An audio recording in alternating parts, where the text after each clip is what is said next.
صلوا علیہ وآلہ نحمدہ ونصلی ونسلم علی رسولہ الکریم اما بعد فاعوذ باللہ من الشیطان الرجیم بسم اللہ الرحمن الرحیم کل نفس ذائقۃ الموت۔ معزز سامعین کرام، ہر نفس نے موت کا ذائقہ چکھنا ہے۔ ایک دن ہم سب نے اس فانی دنیا کو چھوڑ کر اندھیری قبر کی کوٹری کے اندر چلے جانا ہے، اور بعض تو ایسا بھی ہوتا ہے کہ کسی کو قبر نصیب ہوتی ہے، کسی کو قبر نصیب نہیں ہوتی۔ بہرحال مرنے کے بعد سوال و جواب کا سلسلہ جو ہے یہ ہر ایک کے ساتھ ہونا ہے۔ سب نے اس دنیا سے چلے جانا ہے۔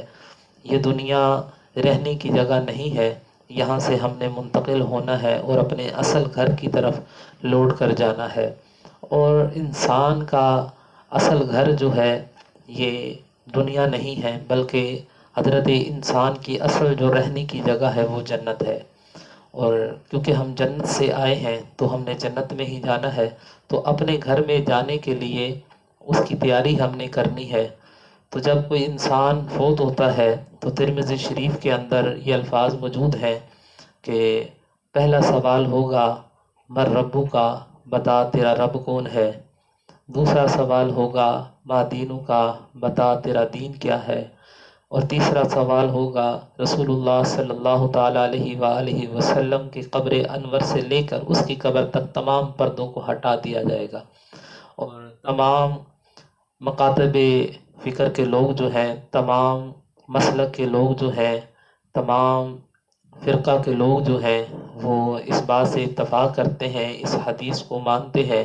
اور بخاری شریف نے تو صرف اس ایک ہی حدیث کو کوڈ کیا ہے، اور کہتے ہیں کہ رسول اللہ صلی اللہ علیہ وآلہ وسلم کی قبر کے اندر زیارت ہوگی، اور آپ صلی اللہ تعالیٰ علیہ وآلہ وسلم کی طرف یوں فرشتے اشارہ کر کے پوچھیں گے ھذا ما كنت تقول فی حق هذه الرجل، بتا یہ جو تیرے سامنے کھڑے ہیں دنیا میں ان کے بارے میں کیا کہتا تھا، ان کے فرامین پر کیا عمل کیا ہے۔ تو اگر پہلے دو سوالوں کو ہم چھوڑ دیتے ہیں، پہلے دو سوالوں کے اندر اگر کوئی بندہ رہ بھی جاتا ہے تو فابہا، مگر جو تیسرا سوال ہے آپ صلی اللہ تعالیٰ علیہ وآلہ وسلم کے متعلق، تو اس کے متعلق جو ہے یہ معافی نہیں ہوگی۔ اور جب فرشتے سوال کریں گے من ربو کا، تو اگر دنیا میں رہ کر رب کو پہچانا ہوگا تو کہے گا ربی اللہ، میرا رب اللہ ہے۔ اور اگر اللہ تعالیٰ کے احکامات کو ہی نہ جانا ہوگا تو یوں اپنے دونوں ہاتھوں کو مل کر کہے گا ہائے ہاتا، ہائے ہاتا، افسوس افسوس، مجھے کچھ معلوم نہیں۔ پھر فرشتے سوال کریں گے ما دینو کا، بتا تیرا دین کیا ہے۔ اگر تو دین اسلام پر عمل کرتا ہوگا، دین کی پیروی کرتا ہوگا۔ آج یہاں پر اکثر لوگ ایک بات کرتے ہیں، حقوق العباد کی بات کرتے ہیں اور حقوق اللہ کی بات کرتے ہیں کہ جی اللہ رب العزت جو بڑا مہربان ہے، اللہ رب العزت فرماتا ہے کہ جناب میں اپنے حقوق معاف کر دوں گا مگر میں حقوق العباد کو معاف نہیں کروں گا۔ تو میرے بھائی مکمل بات کو سمجھا کرو، یہاں پر اللہ رب العزت فرما رہا ہے کہ اگر میں نے چاہا تو میں معاف کر دوں گا، اگر میں نے چاہا تو۔ اللہ رب العزت فرماتا ہے اگر میں نے چاہا تو میں معاف کر دوں گا۔ تو حقوق العباد کے اندر اگر کوئی بندہ یہ بات کہے کہ حقوق العباد کے اندر نماز نہیں آتی تو یہ بات ہی غلط ہے۔ حقوق العباد کے اندر نماز بھی آتی ہے۔ رسول اللہ صلی اللہ تعالیٰ علیہ وآلہ وسلم نے فرمایا ہے کہ نماز میری آنکھوں کی ٹھنڈک ہے۔ تو آپ صلی اللہ تعالیٰ علیہ وآلہ وسلم کی آنکھوں کو جب تم تکلیف پہنچاؤ گے تو کیا اللہ رب العزت تم سے خوش ہوگا؟ کیا اللہ رب العزت تم سے راضی ہوگا؟ حقوق العباد کے اندر یہ بھی چیز شامل ہے کہ یہ رسول اللہ صلی اللہ تعالیٰ علیہ وآلہ وسلم کو اللہ تعالیٰ نے معراج کی رات کو تحفہ عطا فرمایا ہے، اور اللہ رب العزت نے اپنے پیارے محبوب صلی اللہ علیہ وسلم کو 50 نمازوں کا تحفہ عطا فرمایا۔ 50 نمازوں میں سے رہتے رہتے 5 نمازیں رہ گئیں، اور آپ صلی اللہ تعالیٰ علیہ وآلہ وسلم نے یہ تحفہ امت کے لیے لیا ہے۔ اور جب کوئی تحفے کی قدر نہ کرے، جب آپ کسی کے گھر میں جائیں، کوئی بندہ آپ کو تحفہ دے یا وہ آپ کے گھر میں آ کر آپ کو تحفہ دے، آپ اس تحفے کی قدر نہ کریں، تو وہ کیا تحفہ جس نے آپ کو دیا ہے وہ کیا آپ پر مہربان ہوگا؟ کیا وہ آپ کو اچھا جانے گا؟ بالکل بھی نہیں۔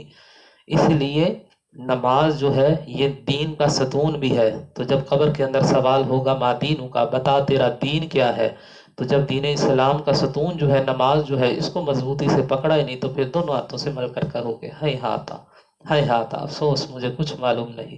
پھر تیسرا سوال رسول اللہ صلی اللہ تعالیٰ علیہ وآلہ وسلم کے بارے میں ہوگا کہ بتا دنیا میں ان کے بارے میں کیا کہتا تھا۔ تو اگر کوئی بندہ یہ کہے کہ جناب ہم تو پکے ہیں، جناب ہم تو محفلیں سجاتے ہیں، ہم تو درود و سلام کی محفلیں سجاتے ہیں، ہم ایسا کرتے ہیں، ہم ویسا کرتے ہیں، تو جناب رسول اللہ صلی اللہ تعالیٰ علیہ وآلہ وسلم کی سنتوں کو ہی اگر چھوڑ دیا، شریعت کا ساری زندگی مذاق بناتے رہے اور کہتے رہے کہ جناب ہم تو عاشق رسول ہیں، اور عاشق یہ میری سمجھ میں یہ بات نہیں آتی یہ کیسا عاشق ہے کہ جو اپنے محبوب کی ادا کو نہیں اپناتا۔ حضرت موسیٰ علیہ نبینا علیہ السلام کی دور کا واقعہ ہے کہ جب حضرت موسیٰ علیہ السلام نے کے پیچھے جب فرعون لگا ہوا تھا اور آپ نے دریا کو پار کیا تو موسیٰ علیہ السلام کے پیچھے پیچھے فرعون بھی آیا، ساری قوم غرق ہو گئی۔ حضرت موسیٰ علیہ السلام کے حواری جو تھے وہ محفوظ رہ گئے اور صرف ایک فرعونی بچ گیا، صرف ایک فرعونی جو تھا وہ زندہ بچ گیا۔ حضرت موسیٰ علیہ السلام اس فرعونی کے متعلق اللہ رب العزت سے شکایت کرتے ہیں کہ اللہ یہ بندہ جو ہے یہ تو مجھے سب سے زیادہ تنگ کرتا تھا اور تو نے اسی کو چھوڑ دیا۔ تو اللہ رب العزت نے فرمایا کہ موسیٰ میں کیا کروں، یہ مجھے پیارا ہی بڑا لگتا ہے، اے اللہ یہ تجھے کیسے پیارا ہو گیا؟ تو وہ شخص کیا کیا کرتا تھا، حضرت موسیٰ علیہ السلام کی طرح اس نے جبہ پہنا، حضرت موسیٰ علیہ السلام کی طرح اس نے امامہ پہنا، حضرت موسیٰ علیہ السلام کی طرح اس نے عصا پکڑنا اور حضرت موسیٰ علیہ السلام کی نقل اتارا کرتا تھا۔ تو جب ایک فرعونی جو ہے وہ موسیٰ علیہ السلام کی نقل اتارے تو اللہ تعالیٰ اس کو دنیا کے اندر عذاب سے محفوظ رکھ دے۔ تو جناب یہ نماز جو ہے یہ میرے پیارے حبیب صلی اللہ تعالیٰ علیہ وسلم کی نقل نہیں ہے؟ کیا یہ آپ صلی اللہ تعالیٰ علیہ وآلہ وسلم کی سنت نہیں ہے؟ سنت کس کو کہتے ہیں کہ جو محبوب صلی اللہ علیہ وسلم کی ہر ادا کو ہم اپناتے ہیں، اسی کو تو سنت کہتے ہیں۔ تو جب ہم آپ صلی اللہ علیہ وسلم کو سنتوں کو ہی تارک ہو گئے تو ہم آپ صلی اللہ علیہ وسلم کے ساتھ کیسا عشق رکھتے ہیں؟ کیسے ہم کہیں کہ ہم عاشق رسول ہیں؟ عشق وہ ہوتا ہے کہ محبوب کی ہر ادا پر مر مٹنا، اس کو کہتے ہیں عاشق رسول۔ تو جناب ہم نے اس بات کی بھی تیاری کرنی ہے کہ ہم نے کس طرح سے صحیح معنوں میں عاشق رسول صلی اللہ تعالیٰ علیہ وآلہ وسلم بننا ہے، اپنے دلوں کے اندر عشق محمد مصطفیٰ صلی اللہ علیہ وسلم کی شمع کو روشن کرنا ہے، اپنے چہروں کو نور مصطفیٰ صلی اللہ تعالیٰ علیہ وآلہ وسلم کے ساتھ مزین کرنا ہے۔ اللہ رب العزت کی بارگاہ میں دعا ہے کہ اللہ رب العزت ہمیں صحیح معنوں میں قبر اور حشر کی تیاری کرنے کی توفیق عطا فرمائے، آمین۔ وما علیہ الا البلاغ المبین۔